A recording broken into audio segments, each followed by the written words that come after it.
We are still in the lead up to HBO's Harry Potter series, and they've made a major mistake by casting Papa Essiadu to play the new Severus Snape. It is a race swap. There's no way around it. You have to acknowledge it. And there are already many people who say they are boycotting the show and not watching it because of the decision they made. But to make matters worse, Papa Essiadu has inserted himself into J.K. Rowling's personal controversies around her activism regarding gender ideology in the UK. The Supreme Court over there recently defined women based on their biological sex. So a bunch of television and screenwriter professionals in the UK wrote an open letter to their industry in protest of that decision. And it did not name J.K. Rowling, but she was one of the major voices pushing for this change. And she celebrated it when it was announced. It's like her and Lawrence Fox. That's like it. So now Papa Essiadu has kind of put himself in the ring with J.K. Rowling, despite starring in a show that she is deeply involved in over at HBO. And a lot of people were calling for her to do something about it. I don't know what they really expected her to do. But I do presume she has enough power over there to kick him off of the cast at this stage in the game, if she wanted to. But she has openly refused to do so. There were inside sources that say they're close to production who said, J.K. Rowling doesn't care about this. It's not anything that's crossed her mind. She's not going to sack this guy. It's not that big of a deal to her. I don't believe for a second that she didn't have the power to do that. Yeah, that seems like a cop-out, but here was her response on X. I don't have the power to sack an actor from the series, and I wouldn't exercise it if I did. I don't believe in taking away people's jobs or livelihoods because they hold legally protected beliefs that differ from mine. And she responded to someone who said, what a strange and novel concept that you've been trying to tell people for years. She said, yes, it is indeed incredible that I wouldn't do the thing I've been saying for years nobody should be doing. So I suppose she is referring to her own legally protected beliefs about gender that are highly controversial, and are the reason why a lot of people claim they're boycotting the show already. So it's a lose-lose situation, really. This happens every time here when I say that AI music isn't going to take music by storm, and Tim gets mad and fires me. And then True. Happens every time. Yeah. Happens every time. Look, it's really weird how the amount of controversies that will go into. Now, I don't know if you guys care at all about Harry Potter or if you read it at all. I care deeply. Tate wasn't you weren't allowed to read it, right? Read or watch. I wasn't either. Oh, you were one of those? I was really? one. Yeah, I wasn't either. But it's way worse when you meet someone who wasn't allowed to watch SpongeBob. That's also me.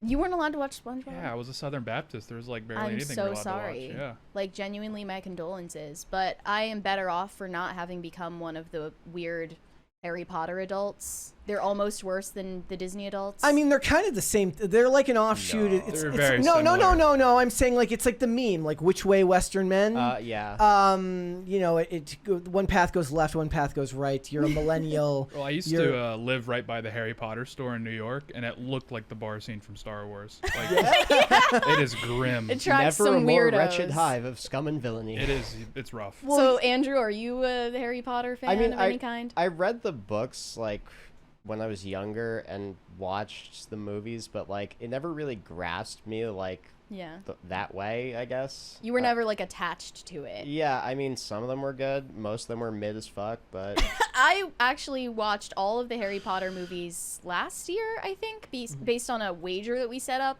with the audience. Did you finish them? I did finish them. And, okay. And I didn't like any of them. They were all really boring, and none of the plot made sense to me. Maybe I'm just stupid. I don't know. But it's not part of my childhood, so I don't have any sort of nostalgic connection to it. Would you see yourself watching the show when it comes out? Probably if I have not. to watch season 1 of The Last of Us, then I'm at least going to try and watch season 1 of the Harry Potter series when it comes out. The people who have stuck with watching Stranger Things since the Obama administration. That's still on. They're like it boggles the mind. They're like the Japanese soldiers that were still fighting. Like, literally. like, can we send the girl with the shaved head out and be like, it's over, it's like, done. I didn't hear no bell. Yeah, So literally. Stranger Things has been on air for what, a decade now, Like, and this Millie series, Bobby Brown went from child to adult to middle-aged in just that time. She's at the age where it wouldn't even be weird if Drake dated her. Right. It's just like, okay, well, no. It wouldn't even be weird if Leonardo DiCaprio. If you don't know what that is, the one of the hallmark reasons why Kendrick Lamar made such comments to Drake is because of some questionable texting habits that Drake had. You know, when 13-year-old Millie Bobby Brown. You can't be friends with a 13-year-old. I don't care. What? A 30-year-old man can't have a healthy relationship, a healthy platonic relationship with a 13-year-old? I don't think so. I don't think that's socially acceptable. But this show is going to be on air for a comparable amount of time, for I believe 8 years when you put it all together. Yeah, I mean, this is a huge commitment let's for be honest, everyone it'll involved. Be longer than that. I bet you it ends up being closer to 12 years by the time it's all said and done. But they're gonna AI the hell out of those kids. Oh, they're just gonna deal like that's like actually they're doing with De Niro. Actually, that's kind of interesting to think about how they're probably already prepping de-aging. Yeah, they definitely for are. like if things fall behind. They're so committed to getting actors who are currently like 9 to 11 years old. Doesn't I mean believe they're they gonna- intend on doing it the old-fashioned way. Doesn't mean they're going to be able to keep up with the Yeah. production schedule. It's They're just, getting Brian Johnson ready to rock. He's gonna hold it down for they're- him. it's going to be very, very difficult. And who knows? Now we're not even going to be able to bring it out here in America because Trump is tariffing Hollywood at a rate of 100%. I have no idea how he's going to do that, Yeah. but it's going to be really funny. J.K. Rowling is just irritating me because she's willing to openly address this on her social media, but she's not going to address the fact that people are mainly critiquing the race swap. She's not going to address that, but she'll address the open letter. Well, Yeah. Was Snape described like? Yes. He was described as white in the book. He was Yeah. well. There are points where he gets mad, and they say that his face went marble white. Oh, okay. Okay, Yeah. like, You canonically really liked coleslaw. It's like, yes, we all know what that sallow skin. I mean, literally, we live in this really, really stupid time where people pretend to be really, really dumb. They're like, well, he was never like. There wasn't ever a scene where it says Snape, a 5'9" white male of weight 100 and so pounds. Right? They can't take actual literary description unless it's like exactly word for word something that describes nothing but that. I just think she's avoiding accountability on that Yes. issue specifically because she could have prevented this before it ever became a conversation. And I think they've both set themselves up for a world of pain for the next decade with this amount of The actor? controversy when we're this early on. You know what he'll have to do? He'll have to form some type of support group with Ncuti Gatwa and Jodie's and what's her name? The Jodie Turner Whittaker. Smith? No, Jodie Whittaker. Jodie The Whittaker. other Oh, doctor. yeah. Like they can form a support group for actors that have been roundly rejected for their roles, and Lashana Lynch for playing like 007, but not 007 in the last James Bond movie, and they can form a club. Hot take: Jodie Whittaker's doctor, not bad. Really? At least from what people have said to me is not as bad I mean, as Ncuti Gatwa. it's better but- than Christopher Eccleston. Like, Oh, I don't love know. I Christopher disagree with you on Eccleston. that. all right. Okay. He was great. That's the season that like got me into the reboot as a kid, and that I loved that season. He was the one with the buzz cut. Yeah. Yeah, he was great. Also made a fantastic villain in a Nick Cage movie called Gone in 60 Seconds. I personally gave up. Oh, he during was in Capaldi. that. Yeah.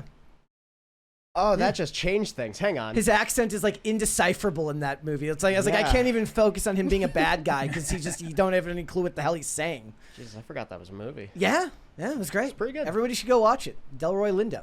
I think you're right. I think that she's setting herself, if not for failure, for apathy. Like, Yeah. people aren't going to have the same level of excitement they were going to have before. They're all going to be about as excited as Tate is now, who hasn't seen her. Any come of on. I'm chomping at the bit to watch. What's Yeah. it called? I'm gonna watch. I don't have it the called? power. That sounds sick. We will wait and see how Yeah. it turns out, but I do think that you're right here, and it is funny to think of her like standing on business, but really it's just business. She gets the last laugh because she doesn't need the money. Right. She gets the last laugh. It's just for the love of the game. Thanks for watching. Listen to full episodes of Pop Culture Crisis on Spotify. Keep up with us on social media and make sure you subscribe and ring that bell so you never miss the show. Bye, guys.